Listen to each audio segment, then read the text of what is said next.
नमस्कार, स्वागत है आपका इस कार्यक्रम में। क्या इस्लामाबाद में दूसरे दौर की जो बातचीत है अमेरिका और ईरान के बीच में, वो सफलतापूर्वक होगी या फिर उससे पहले ये बातचीत टूट जाएगी और नए युद्ध की शुरुआत यानी कि जो सीज़फायर है, वो टूटकर फिर से युद्ध की शुरुआत हो जाएगी? ये सारे सवाल पूरी दुनिया में इस समय गूंज रहे हैं क्योंकि तेल की कीमतें आसमान छू रही है और जिस तरह से अमेरिका और ईरान के बीच में अब भी नोक-झोंक जारी है, जिस तरह से अमेरिका की नेवल फोर्स ने ईरान के एक शिप पे कब्जा किया है। ईरान कह रहा है कि वो अपने जो मीडिएटर हैं उनको पाकिस्तान नहीं भेजेगा।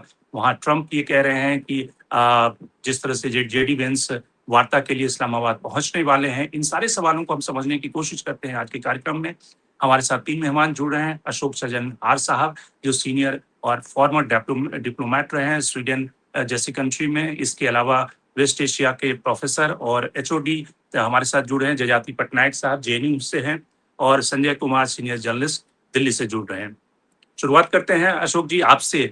आप इस क्या उम्मीद के साथ बैठे हुए हैं कि आपको लगता है कि पाकिस्तान में जो दूसरे दौर की बातचीत होनी है, उसमें कोई नतीजा निकलेगा या कि जैसा कि आपने पहले भी कहा था कि ये सीज़ फायर हो सकता है कि टूट जाए और फिर से युद्ध हो। आपको लगता है कि जो जिस डायरेक्शन में ईरान के शिप पे अमेरिका ने कब्जा किया है, उससे मामला और एस्केलेट हो गया है या फिर इस तरह की नोक-झोंक चलती रहेगी लेकिन सीज़ फायर आगे कंटिन्यू रहेगा? जी, बहुत धन्यवाद अनिमेश जी मुझे आमंत्रित करने के लिए। 2-3 आपने बहुत महत्वपूर्ण प्रश्न पूछे हैं। एक तो आपने कहा है जो ये शिप को जो उन्होंने ये कब्ज़ा किया है उसके ऊपर, क्या उससे बात बिगड़ जाएगी? क्या उससे फिर से वो प्रोवोकेशन होगा? तो मैं समझता हूँ ये राष्ट्रपति ट्रंप का एक तरीका है काम करने का, बातचीत करने का, नेगोशिएट करने का। जैसे उन्होंने अपने उसमें भी लिखा है आर्ट ऑफ द डील में भी वो कहते हैं। हालांकि मेरे विचार से पूरा विश्व काफी हद तक उनकी बातों को समझ गया है जो वो कैसे पैंतरे अपनाते हैं, परंतु ये है उनका मैक्सिमम प्रेशर का to first to escalate and then to de escalate. तो इसलिए यहाँ पर ये एस्केलेशन पर आमदा है। आपने देखा है उन्होंने 10,000 ट्रूप्स भी वहां भेजे हैं, अलग अलग अपने एयरक्राफ्ट कैरियर्स भी, बैटल ग्रुप भी उन्होंने भेजे हैं वहां पर। बेसिकली यही ईरान के ऊपर दबाव डालने के लिए, ईरान के ऊपर प्रेशर डालने के लिए। परंतु हमने देखा है जो पहले भी ऐसा प्रेशर काम नहीं किया है। और जब वहां पर ईरान में जिस प्रकार की चाहे वो कहें सिविलियन सरकार थी, अब तो वहां पर सिविलियन सरकार नहीं है, अब तो सभी कुछ आईआरजीसी के हाथ में आ गया है। दूसरा प्रश्न है इस्लामाबाद में क्या होने वाला है। देखिए वहां मैं समझता हूं बहुत ही अनिश्चितता की स्थिति है अभी तक बनी हुई, क्योंकि ईरान ने मेरे विचार से आज अगर कुछ कहा हो तो कहा हो, परंतु अभी आज सुबह तक तो बिल्कुल इस पर आमदा थे जो वो अपने नेगोशिएटर्स को वहां पर नहीं भेजेंगे। इरानियन पार्लियामेंट के जो स्पीकर हैं वो उनको नहीं भेजेंगे वहां पर जो पहले उसमें गए थे। परंतु मैं समझता हूं जो ये आखिरी मैं इसमें टिप्पणी करना चाहूंगा, जो दोनों देशों में इतने उन दोनों को इतना नुकसान पहुंचा है। ईरान को तो हर तरीके से नुकसान पहुंचा है क्योंकि 40-42 दिन तक उनके ऊपर हमले होते रहे इजराइल द्वारा, अमेरिका द्वारा, बहुत उनको क्षति पहुंची है। तो हालांकि आईआरजीसी ये कहता रहे जो अभी भी हम युद्ध में आगे चल सकते हैं, हमारे पास पेन लेने के लिए जो क्षमता है वो अमेरिका से कहीं ज्यादा है, हमारे पास टॉलरेंस लेवल बहुत ऊंचा है, अभी भी हम चल सकते हैं। और अमेरिका के पास टॉलरेंस लेवल कम है, बहुत कम है, ये मैं समझता हूं और मेरे विचार से पूरा विश्व भी समझता है। परंतु दोनों देशों को ये बहुत जरूरी है जो जल्द से जल्द किसी न किसी प्रकार का समझौता निकाला जाए जिससे कि ये युद्ध आगे और नहीं बढ़े। देखिए मैं ये नहीं कहूंगा जो ये अंतिम बिल्कुल आखिरी उनकी एग्रीमेंट हो जाएगी, नहीं, परंतु जिसे कहा जाए पहला बेबी स्टेप लिया जाए जिससे कि युद्ध है वो नहीं बढ़े और बातचीत जो है वो चलती रहे, स्ट्रेट ऑफ हॉर्मुज फिर से खुल जाए। मेरे विचार से ये 2-3 चीजें जो हैं, ये अगर हम इसमें कामयाबी हो जाती है तो फिर मैं कहूंगा ये जो वार्ता होती है, चाहे आज शुरू हो, कल हो, कभी भी हो, तो इसको मैं सफल ही मानूंगा। अशोक जी, एक और सवाल कि कई सारे मीडिया आउटलेट्स ने रिपोर्ट किया कि पिछली बार जब ओबामा ओबामा के समय ये डायलॉग हुई थी, तो उस समय जो लोग इन्वॉल्व थे अमेरिका की तरफ से भी और जो मध्यस्थ थे, वो काफ़ी सीज़न्ड डिप्लोमैट थे जो इस नेगोशिएशन को लीड कर रहे थे। आज की तारीख में जो अमेरिका की तरफ से या फिर जो मध्यस्थता जो कर रहे हैं, उनकी तरफ से जो डिप्लोमैट हैं, उनके बारे में कई सारी स्टोरी आई, रॉयटर्स ने स्टोरी की, अलग-अलग आउटलेट ने की कि वो सारे अनुभवी लोग नहीं हैं। आपको लगता है कि जिस तरह से मैक्सिमलिस्ट पोजीशन अमेरिका रख रहा है, ईरान रख रहा है, उससे आपको लगता है कि ये जो डिप्लोमेसी एक तरह से जो जो डिप्लोमैट लीड कर रहे हैं, वो उतने अनुभवी नहीं हैं? या फिर आपको लगता है कि जो बाइंडिंग फैक्टर इसमें होगा, वो ट्रम्प चूँकि निकलना चाहते हैं किसी कीमत पे, तो बाइंडिंग फैक्टर ये है और इसमें फिर किसी कीमत पे वो कुछ भी मिल जाए, निकल जाएँगे? जी, देखिए आपके दोनों जो आपने ये कहे हैं, टिप्पणी की है, दोनों ठीक है। देखिए इसमें तो कोई अमेरिका की तरफ से डिप्लोमैट तो है ही नहीं। ना तो जेडी वांस डिप्लोमैट हैं, वो तो एक पॉलिटिकल पर्सनालिटी है, वाइस प्रेसिडेंट। दूसरा स्टीव विटकॉफ, वो तो एक रियलिटी उसमें एंगेज्ड हैं, बिजनेसमैन है, वो तो रियल एस्टेट के बिजनेसमैन हैं। जारेड कुशनर के बारे में तो उनका मेरे विचार से बिजनेसमैन है और I think his only claim to fame is जो वो राष्ट्रपति के सन इन लॉ हैं।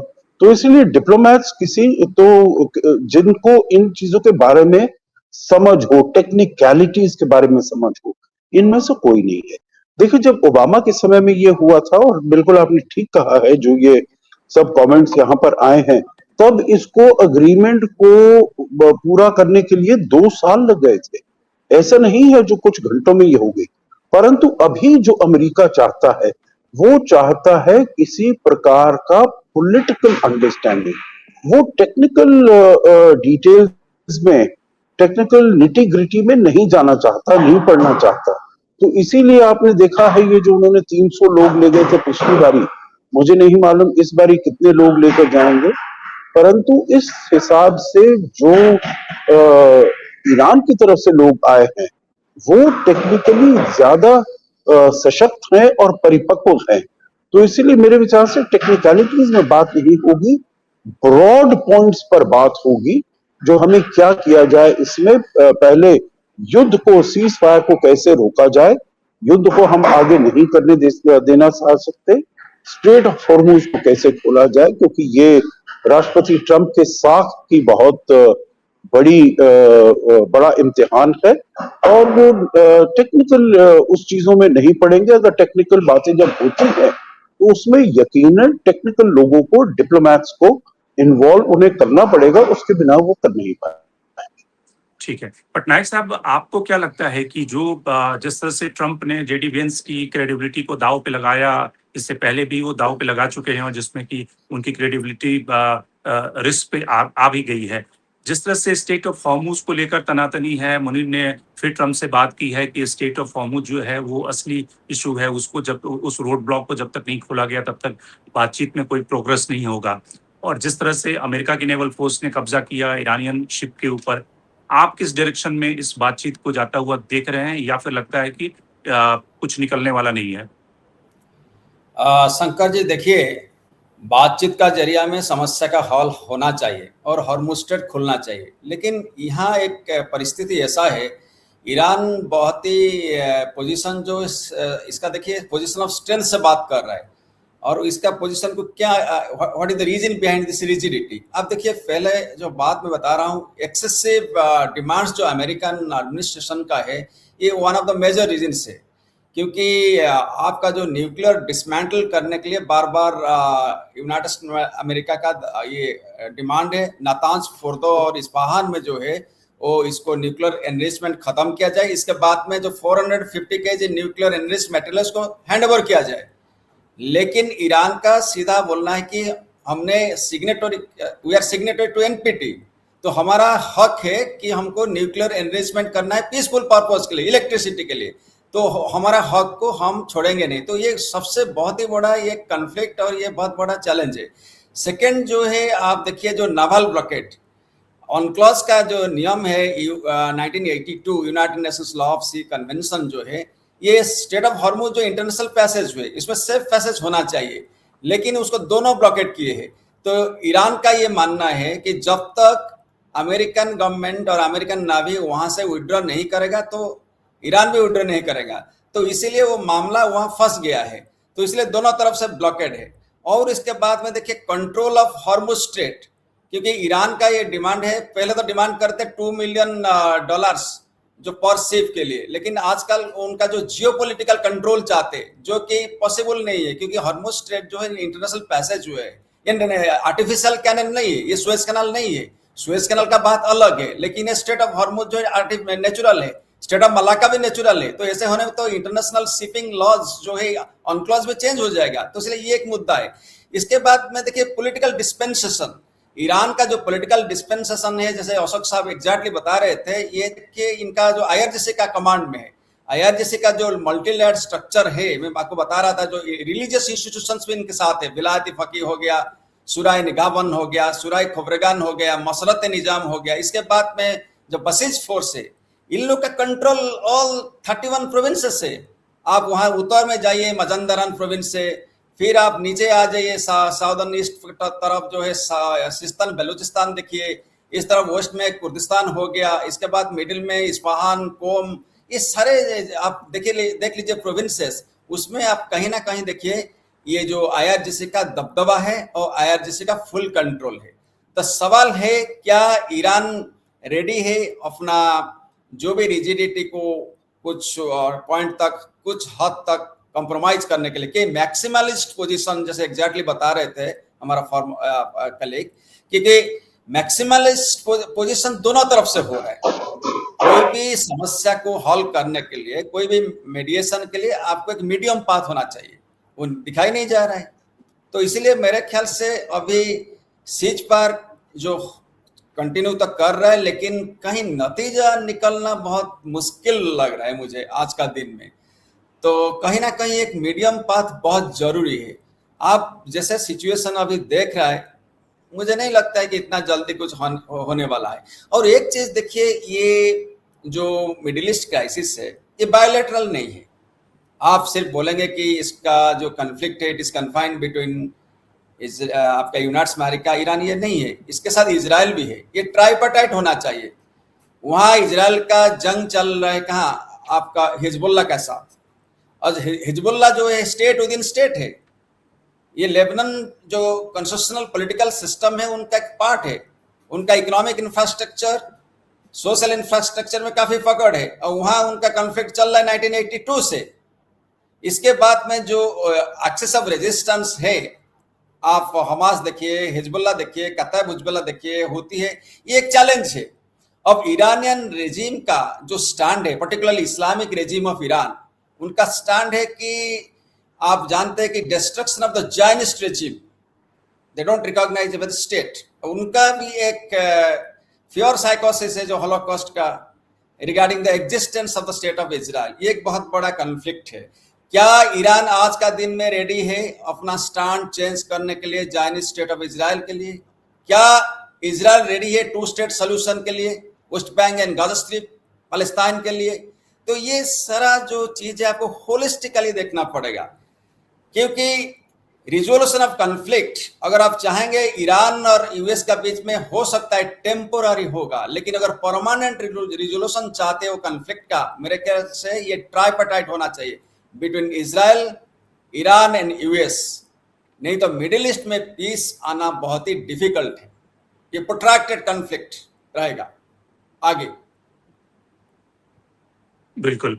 संजय, आपको क्या लगता है कि जो स्थिति है आज की तारीख में, ईरान की स्थिति कुछ कमजोर हुई है, या कम से कम उनके रेटोरिक में देखें कि क्या वो थोड़े से डाइल्यूट हुए हैं, थोड़ा सा सॉफ्ट हुए हैं, या फिर ईरान जिस तरह से कह रहा है कि ईरान भी देखिए पोस्चरिंग कर रहा है, वो कह रहा है एक तरफ कि वो डेलीगेशन में नहीं भेजेंगे बातचीत करने के लिए, दूसरी तरफ दूसरी कुछ स्टोरी आ रही है कि नहीं ईरान भेजेगा। तो ईरान भी एक तरह से खेल रहा है, जैसा कि ट्रम्प खेलते हैं वैसे ईरान भी खेल रहा है। देखिए, ट्रम्प और ईरान में कंपैरिजन नहीं कर सकते in terms of the size and the strength. ये भी जानने की बात है कि this is a cease fire. जब सीज फायर हो रहा है, जब सीज फायर एग्जिस्टेंस में है, तो उस समय मिलिट्री बिल्डअप क्या सिग्नल देता है। आप देखिए जब से ये सीज फायर हुआ है उसके पहले से जो military buildup America strait of Hormuz और उसके आसपास जो कर रहा था वो कंटिन्यू रखा और एस्केलेट ही किया, और आज ये इस स्थिति में हो गया कि despite in the negotiations America strait of Hormuz में ब्लॉकेट कर दिया। तो क्या आप ये अमेरिका पे ये बिगेस्ट सवाल ये उठता है, क्या अमेरिका सीरियस है टॉक्स के लिए? आज America under the Trump administration is the biggest disruptive force in the international arena. They are the biggest disruptive force in geopolitical scenario today. आज वो पीस के लिए अगर कोई खतरा है इस दुनिया में, it is ट्रम्प का जो पोस्चरिंग है, what is the need for posturing? Iran अपने डेलीगेशन के साथ बातचीत के लिए आया, बातचीत पहले दौर में अंडरस्टैंडेबल था कि वो उतना सक्सेस रेट नहीं होगा because it has long legacy of disputes and distrust. आप अमेरिका अपने इस हरकत से जो उस डिस्ट्रस्ट को और भी गहरा करता है जो ईरान नर्चर करता है ट्रम्प के प्रति। ट्रम्प ने 2016 का वो JCPOA तोड़ा, जो पहला एग्रीमेंट था ओबामा ने जो ईरान के साथ किया था, ट्रम्प ने तोड़ा। उसके बाद ट्रम्प ने 3 बार और भी ईरान को इंगेज किया निगोशिएशन के लिए और at the same time attack भी किया। तो ट्रम्प के पास as an American president he does not enjoy any kind of credibility inside and outside.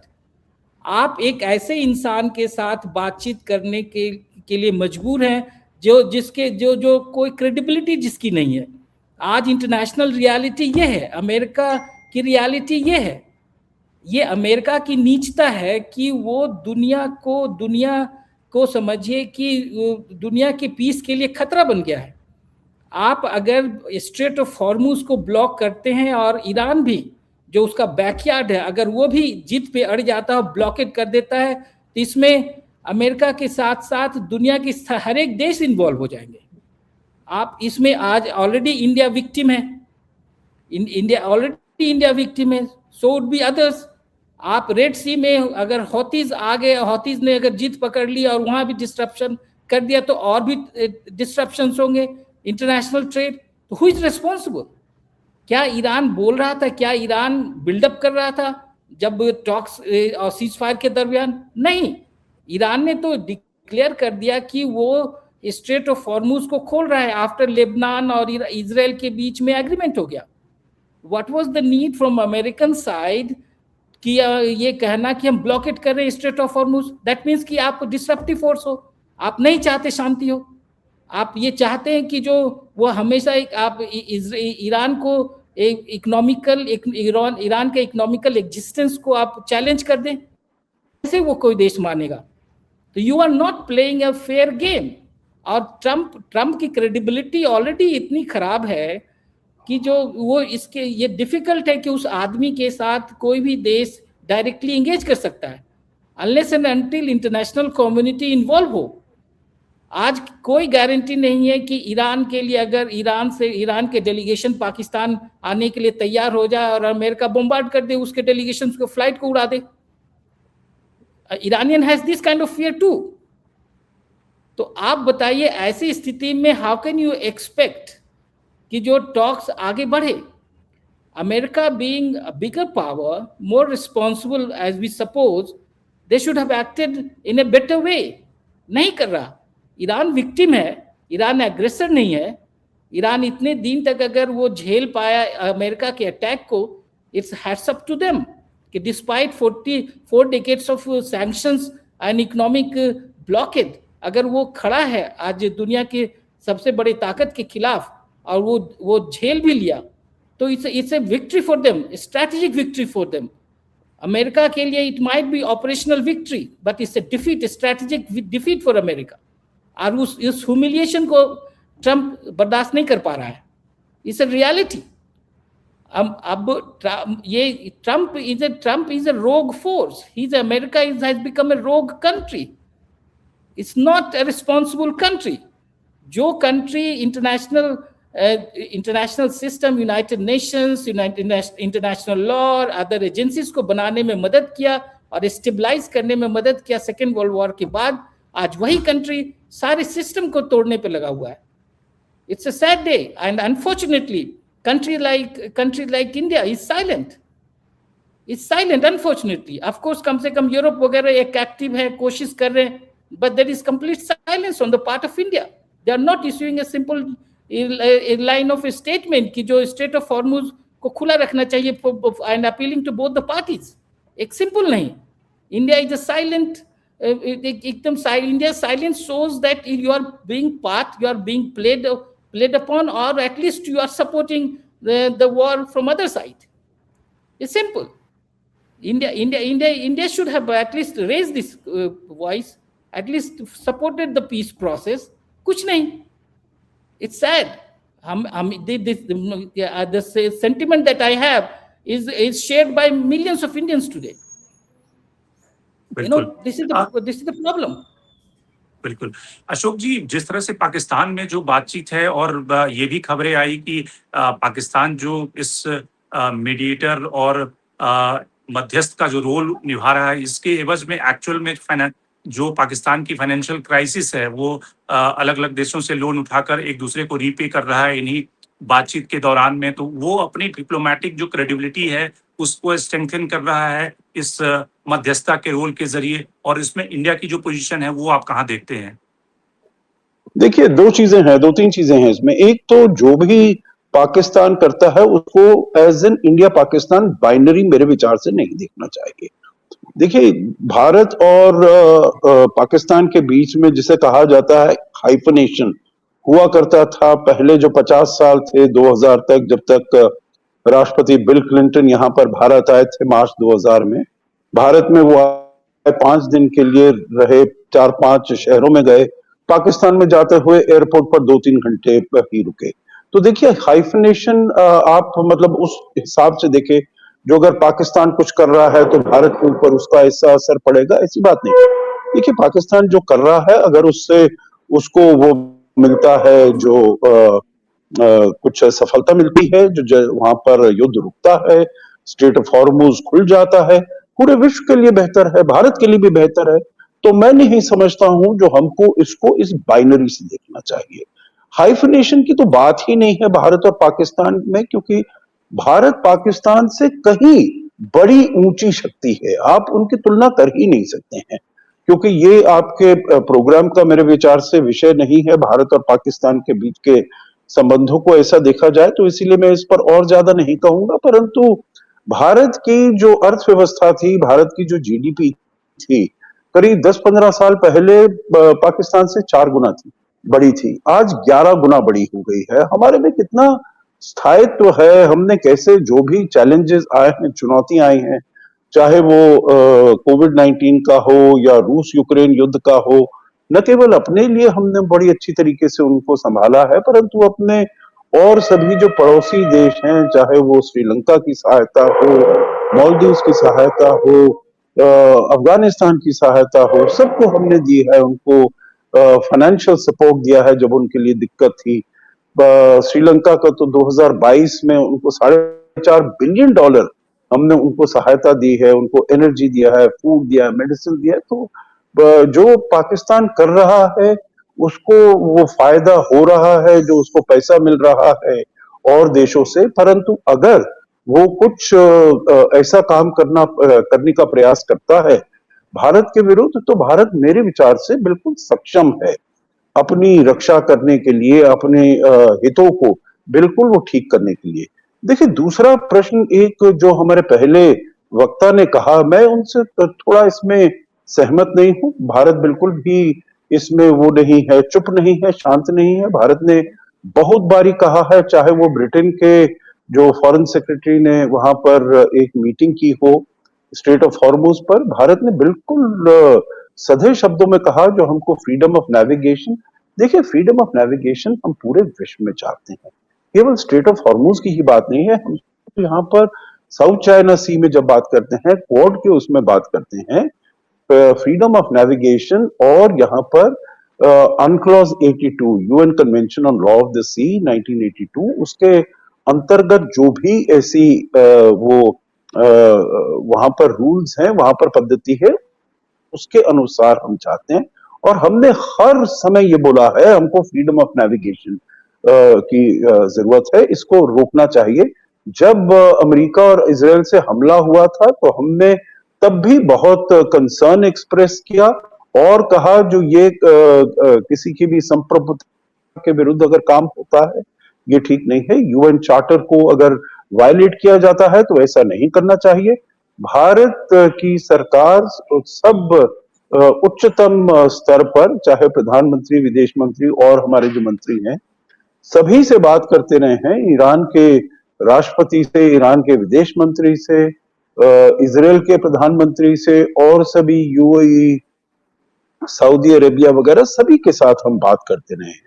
और हम बेसिकली यही चाहते हैं, हमारा यही कहना है, जो युद्ध से किसी भी मसले का हल नहीं हो सकता, बातचीत से ही होना चाहिए। इसीलिए हम सभी साइड्स को यही कह रहे हैं, जो आप बातचीत करके इस युद्ध का समाधान निकालिए। पटनायक साहब, जो अभी तक दोनों देशों के बीच में बातचीत चल रही है उसमें उन शर्तों का खुलासा नहीं हुआ है कि मोटी शर्तें क्या है जिसपे कि दोनों की अंडरस्टैंडिंग है, या दोनों सहमत हैं या फिर बिल्कुल ही असहमत हैं। ईरान की तरफ से, अमेरिका की तरफ से ये कहा गया कि वो यूरेनियम बिल्कुल ही नहीं रखने देंगे, एनरिच यूरेनियम जो है ईरान नहीं रख सकता। ईरान कह रहा है कि वो तो इतना मेहनत से उन्होंने तैयार किया है, वो सौंपेंगे नहीं, एनरिच यूरेनियम है।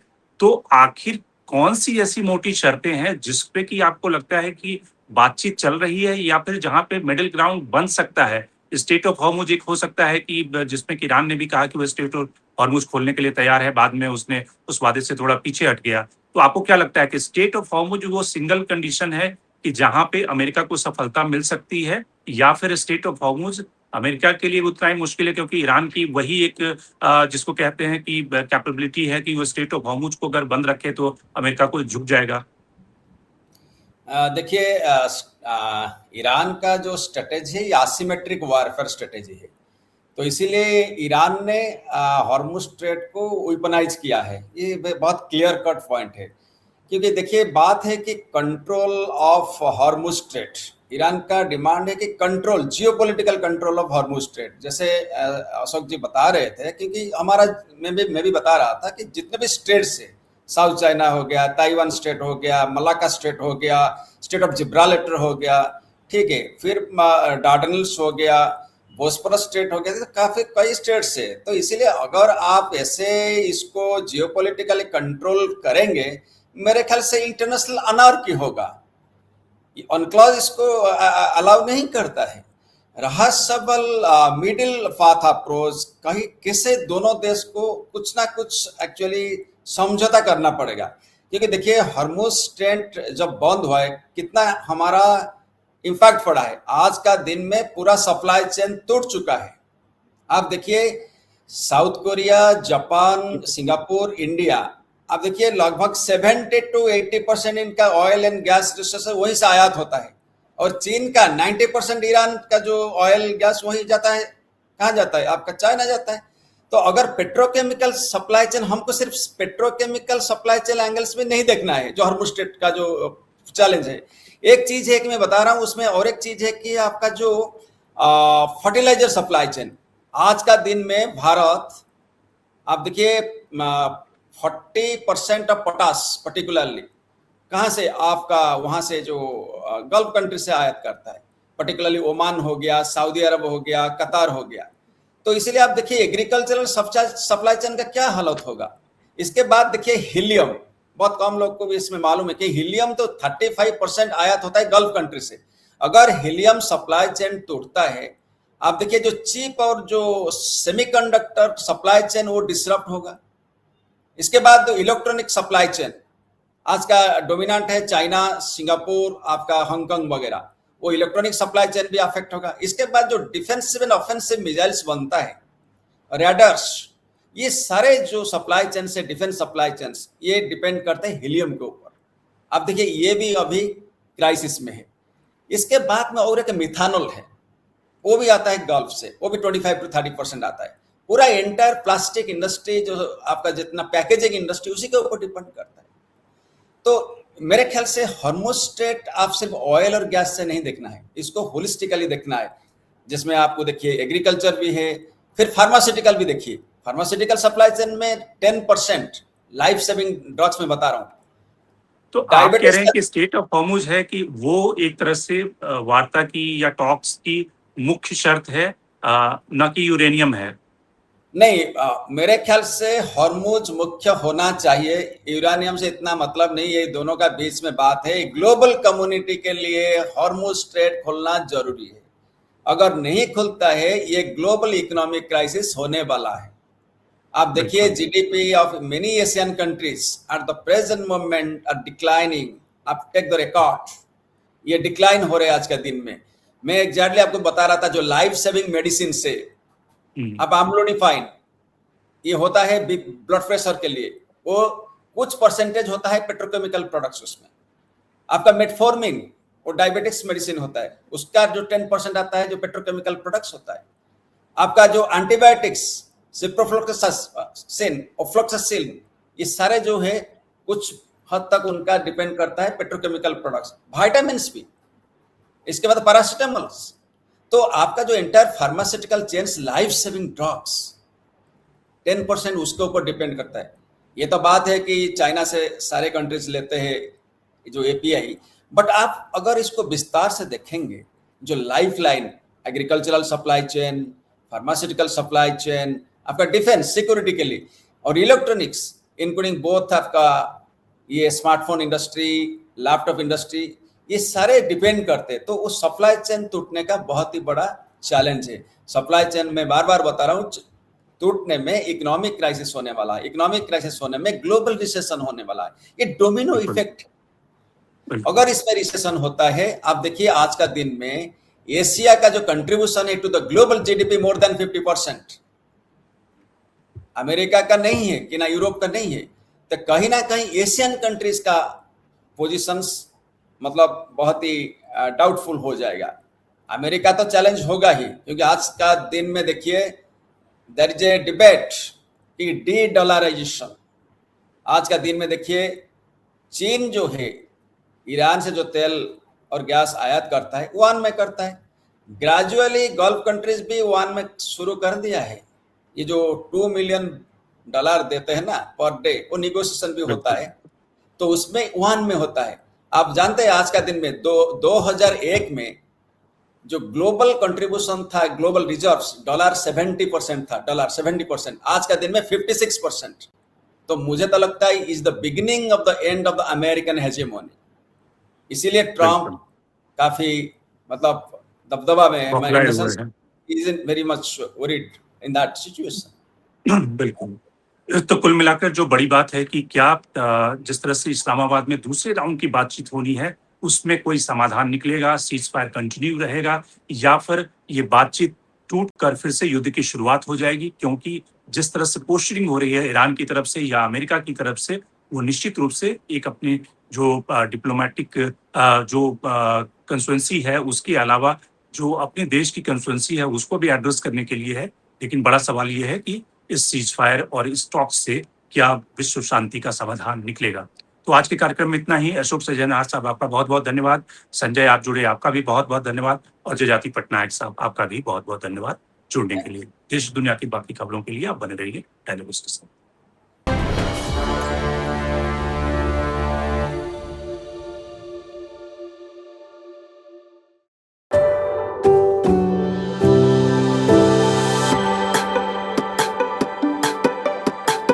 Every book has a journey, and every author has an untold story.